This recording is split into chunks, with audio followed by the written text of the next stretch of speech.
Nicola Sturgeon made a shock admission about the Scottish Nationalist Party, SNP, in 2017, unearthed reports reveal. Support for an independent Scotland is not just a blip, according to a political polling expert. Pollster Mark Diffley said a pattern is emerging, which shows growing support for the movement. During a webinar for the John Smith Centre, hosted by former Scottish Labour leader Kezia Dugdale earlier this month, Mr. Diffley said that while support rose after the Brexit vote, it did not last. However, in recent times, he said results are much more significant, and has been growing steadily for more than half a year. Mr. Diffley's comments come after a new poll published in July predicted that 54% of Scots are now in favour of Scottish independence. The survey by panel base for the Sunday Times found First Minister Nicola Sturgeon and the SNP are heading for a landslide victory at the 2021 Holyrood elections, with the poll recording record support for the party, the highest number concluded for the paper so far.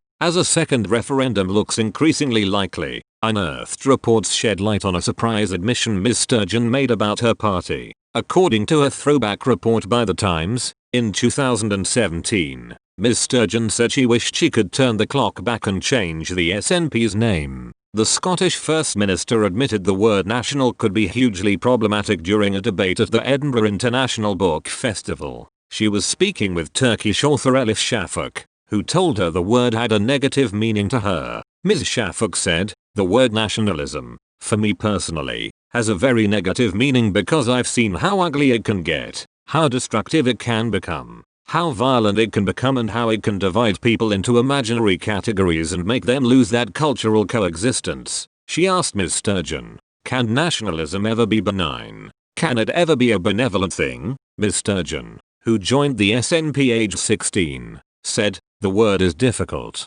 If I could turn the clock back, 90 years, to the establishment of my party, and choose its name all over again, I wouldn't choose the name it has got just now. I would call it something other than the Scottish National Party." Now people say, why don't you change its name? Well, that would be far too complicated, because what those of us who do support Scottish independence are all about could not be further removed from some of what you would recognize as nationalism in other parts of the world. Ms. Sturgeon added that there were two key characteristics of the Scottish independence movement that made it very different from other forms of nationalism. She explained, firstly, that it doesn't matter where you come from. If Scotland is your home and you live here and you feel you have a stake in the country, you are Scottish and you have as much say over the future of the country as I do. And that is a civic, open, inclusive view of the world that is so far removed from what you would rightly fear. Secondly, one of the great motivators for those of us who support Scottish independence is wanting to have a bigger voice in the world.